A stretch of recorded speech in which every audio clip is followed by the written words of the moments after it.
relax. We all have roles to play. Don't screw this up. We get to go on a train, travel the state, be on TV.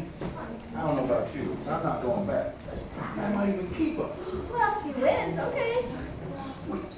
Oh no, I don't know whose idea was this, but sir, I have your entire political campaign behind you. And you are trusting these guys to protect you? Dude, you look good. Dude, you look more good.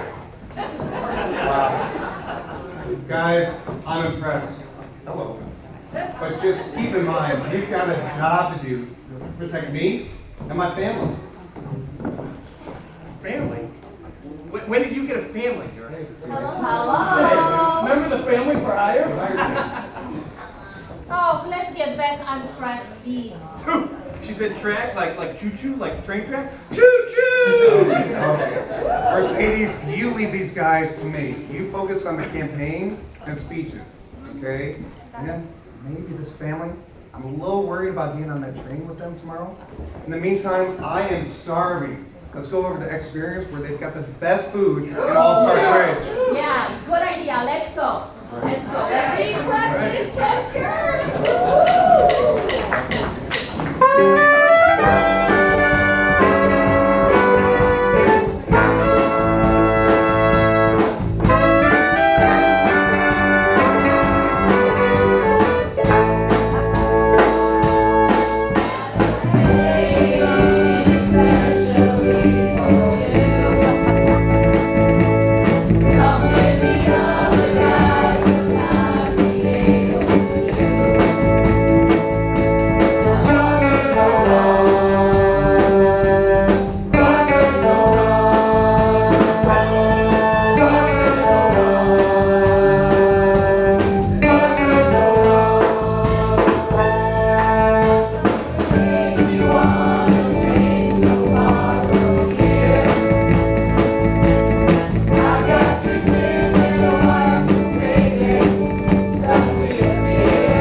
They hate it when we do that. I think we got a live one here.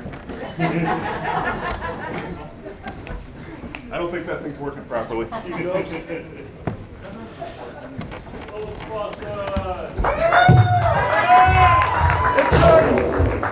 the Ghostbusters, we're here. Yeah! We've been here for a while. Take your time. Go back. Who are you guys? You got it? We're the Ghostbusters. We got a call that somebody saw a ghost. There's no ghosts on this train, I'm sorry. It says here we got a call from Jim and Greg. You know those guys? It's right there in the script, right there. Sorry, no doing great, no ghosts on the train. Actually, guys, I did take a call from this Matt Foley guy.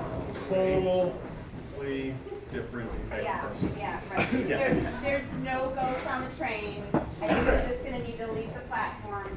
Plus, I don't see any security clearance from you, so Security clearance is right here, lady. that's a picture of a ghost, sir. It's bad. You're just gonna have to leave the platform. You're not gonna be allowed on the train, I'm sorry. We'll sign this later for you. We're official. I'm sorry, I'm sorry. I don't think you understand what's going on here. If you don't let us on this train, this whole campaign could be headed for a disaster of biblical proportions, as well as this. What do you mean by, I'm sorry, but what do you mean by biblical proportions? What he means is real wrath of God type stuff. Fire and brimstone coming down from the skies, rivers and seas boiling over. 40 years of darkness, earthquakes, tornadoes. And the dead rising from the grave. Human sacrifice, cats and dogs living together, mass hysteria. You guys need to get out. Get out. Lady, you're making a terrible mistake. There's definitely paranormal activities coming from that train. You're gonna need some of that Geico insurance for that train. Guys, get out! Here, why don't you borrow mine, hang out with her, mine's got a little more. I'm gonna hang back and check out this train. So seriously, this is your 5th year in B Show? Might be your last show. I understand she's got to go to a basketball tournament for her son tomorrow, so she's going to miss out on this. And we started together 5 years ago. Right, she hates that. So I thought it would be appropriate, real quick, if you don't mind. I'll do a little selfie. Come on, with the crowd. No.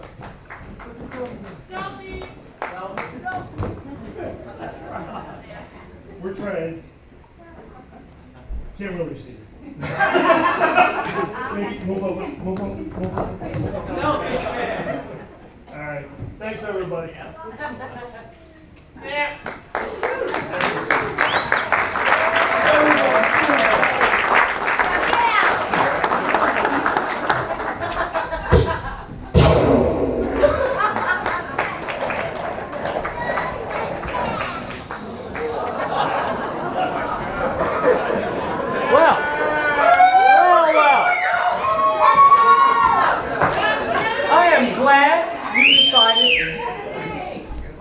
I am sure glad you decided to take a train across the country and revive a great political campaigning tradition. Some of our finest presidents utilized the train to meet the people of the country. In fact, in honor of this trip, we've pulled out the presidential card from the Smithsonian. Go on, have a look.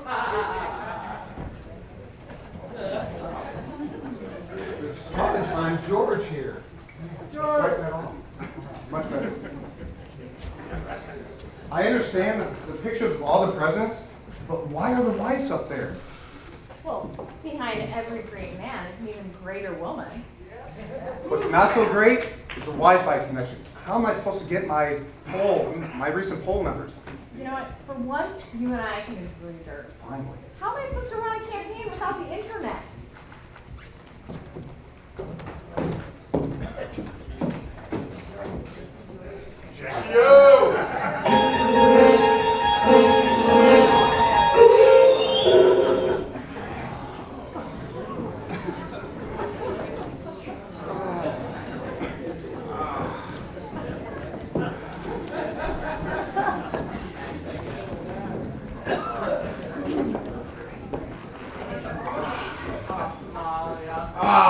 Very passable, very passable. Nothing like a good glass of Chateau de Chasselet. Hi, George. You're right there, Abraham. Who would have thought, 240 years ago, we'd all be sitting here drinking Chateau de Chasselet. Back then, we'd be glad to have the price of a cup of tea. A cup of cold tea. Without milk or sugar. Or tea. In an old cracked cup. We didn't even have a cup. We used to have to drink out of a rolled up newspaper. The best we could manage was to suck on a piece of damn cloth. Oh, we might have been poor, but we were happy. Aye, because we were poor. My old dad used to say to me, money doesn't buy you happiness. You're right. We were much happier then, and we had nothing. We actually used to live in this great big house, or this tiny house with great big holes in the roof. House? You were lucky to have a house. We used to live in one room, all 126 of us. No furniture. Half the floor was missing. We were all huddled together in one corner for fear of falling. Room? We lived in a corridor. Oh, we used to dream of living in a corridor. Would have been a palace to us. We lived in an old water tank on a rubbish heap. Every morning we were woken up by having a load of rotten fish dumped all over us. House! Huh? Well, when I say house, it was a hole in the ground just covered with a sheet of tar paper.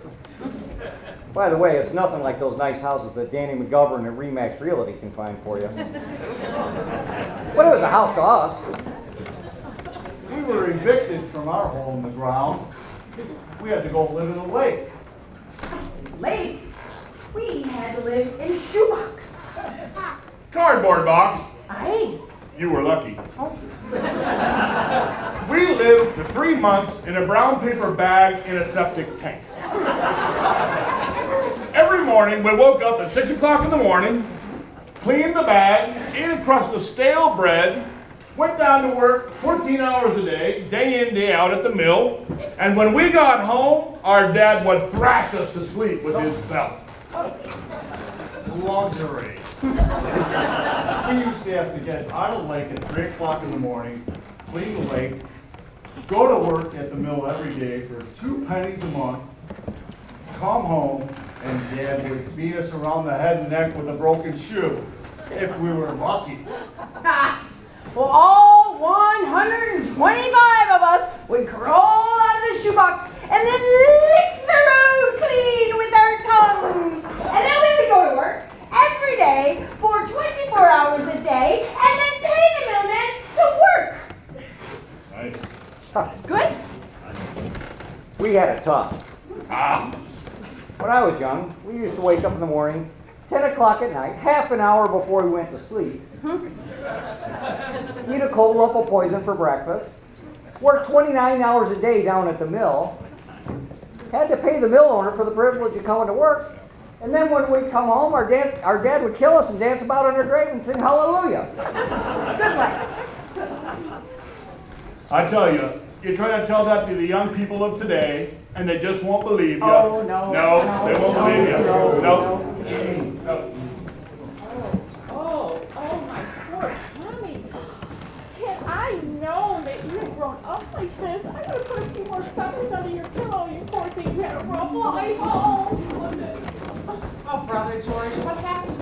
not tell a lie. Honest Abe, what would these presidents have amounted to without their wives doing the real work behind the scenes? None of you appreciated us. Oh, don't be so hard on yourselves, old timers. You're a product of your time. Oh, yes, John. What did you do for women's rights? Not enough, I'm sure. Well, I wrote a love letter to my wife Nancy every day. What do you think of that? Love letters don't write girl please in any sports. Well, excuse me, I would have done a little more for women's rights, but I was a little busy fighting for our nation's independence from the mighty British Empire. Right there with you, George. Oh. I was a little busy freeing the slaves and trying to save our nation from collapse. 7 years we have ago. heard it for sure is 700 times. Excuse me, guys, but World War II, the only thing we have to fear is fear itself.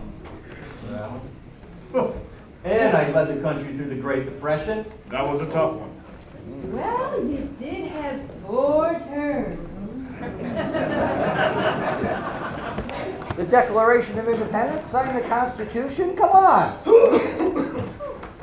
I think you all should have done a little more for women's suffrage. Oh, you're making us all suffer now, Harrison. Harrison, what have you been doing here with the presence of our statue? Didn't you die 30 days into your presidency? That's right. He caught a cold on his inauguration and died within the month.